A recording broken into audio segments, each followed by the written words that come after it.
Hello ဒီတစ်ခေါက်ကတော့ကြက်စီသမင်းတို့ခောက်ဆိုင်တို့25ဘတ်ထဲနဲ့စားလို့ရမယ့်ဆိုင်လေးကိုခေါ်သွားပေးမယ်နော်သူစီမှာ small size 25ဘတ်နဲ့ normal size ဆိုရင်ဘတ်40ရာစာရှိပါတယ်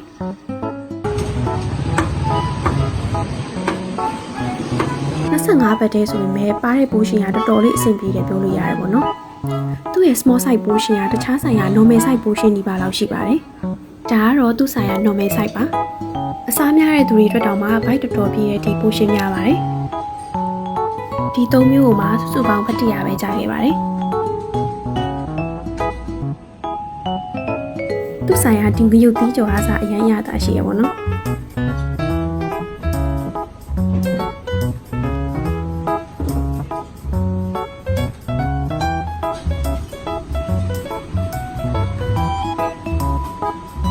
ငယ်ချင်း3ယောက်စုပြီးသွားစားတာဆိုရင်လည်းဈေးသက်သာတာမို့ဒီလိုဆက်လေးတွေရော try ကြည့်တင်ပါတယ်